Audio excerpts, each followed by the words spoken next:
My name's John Riches. I'm a project manager for Brighton the graphic novel, development director at Queenspark Books. So one of the things that I do is to sort of work with the management committee, volunteers, other Queenspark people really, to develop the projects and get funding for them and so on.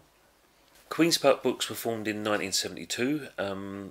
It came from a community basically campaigning against the building of a casino in some spa buildings in the Queenspark area of Brighton, and there was a local campaign to get a school built there, and they were successful, and part of the success was to produce a local newspaper and then a book detailing one man's life in the Queenspark area. And 100 books 41 years later, we're still publishing books about Brighton and Hove, the people and the places and the history of it. We were inspired by Brian Talbot's Alice in Sunderland, and so I speculatively wrote to him early on and just said, would this be something you might support if we were going to put a bid into Arts Council England?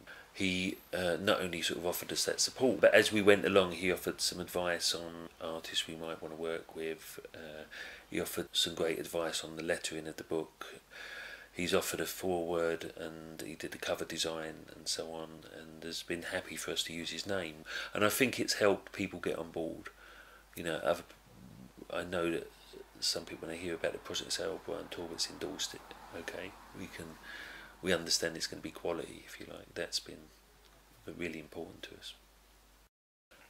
Once we decided it might be a good project to do, we applied to Arts Council England because we thought actually one of the things about the way that Queenspark work is involving so many people in things that they wouldn't have done before necessarily, and we thought there was an opportunity to get people that hadn't written for graphic novels before, even if they've written for other formats, and people that maybe were interested in drawing in graphic novels, to sort of work with writers that they may not have done before. So we thought there was something that maybe hadn't been done before, and we applied to Arts Council for that, and fortunately we got the funding.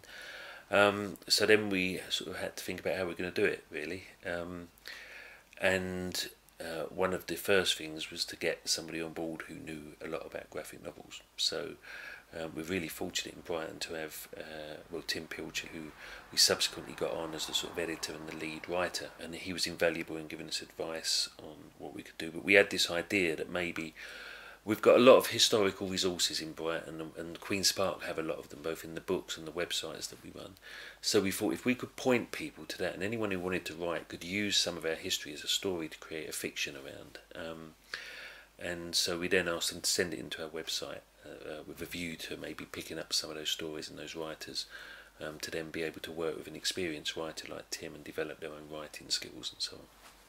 So we had these two major stages really in the project. One was getting writers on board and doing that via the website and getting interesting stories, and then once we'd selected the writers to work with, to then do a similar process for artists. So we just put the call out again, you know, social network, on our website, emails, newspaper articles, just asking for artists who might be interested in drawing for graphic novel. Now, some cases, some people had a bit of experience, others have just wanted to do it for a long time. So to sort of manage that process, if you like, we got, again, very fortunate in Brighton. We had Paul Collicutt living here, who very good graphic artist, and you know, published himself.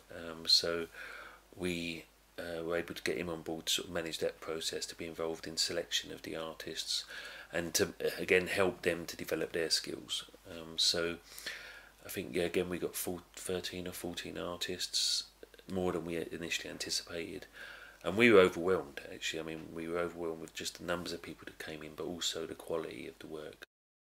Once Tim and Paul were on board and we had all the writers and artists, we got them together for a day, and essentially we sort of allocated them to each other. Fortunately that worked really well, but essentially they had to just sort of get to know each other then.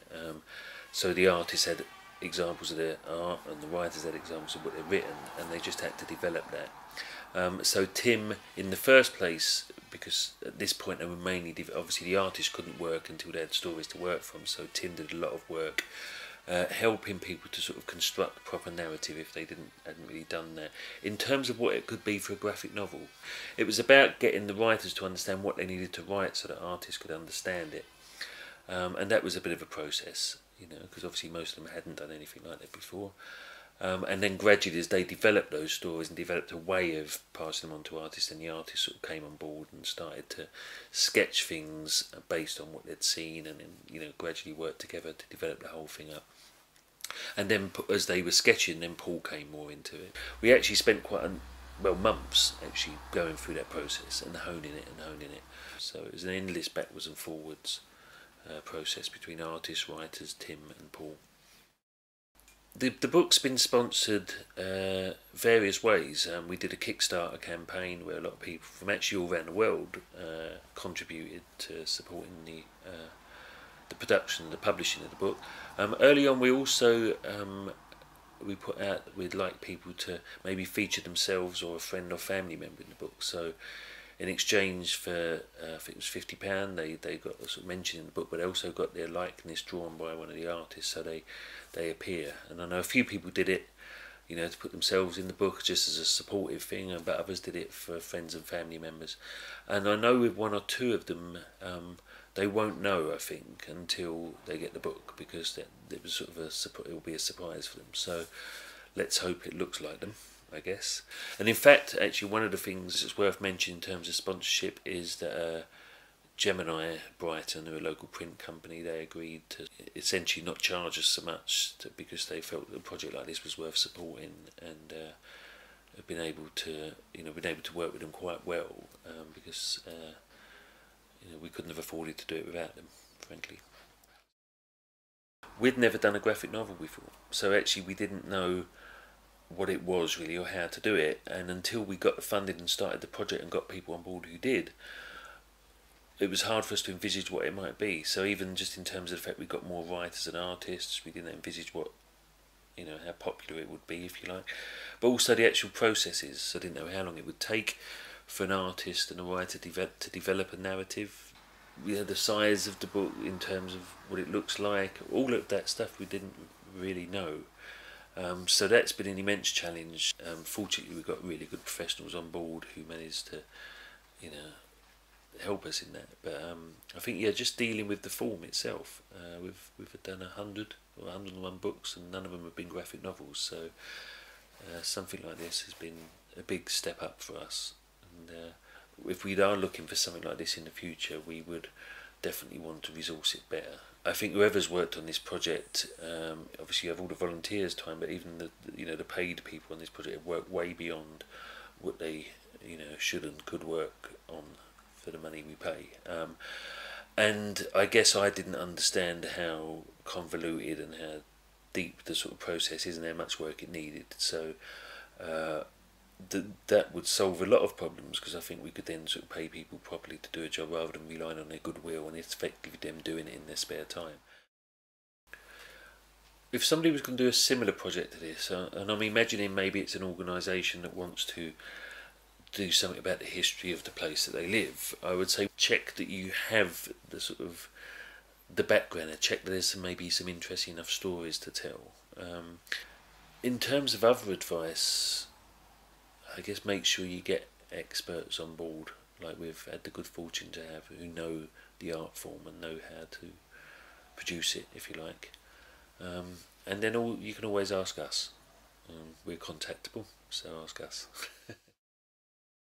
For this project specifically, I think we wanted to offer people the opportunity to, in a sense, sort of showcase themselves as creative writers, because obviously, although they were using history, there was an opportunity for them to sort of fictionalise elements of it.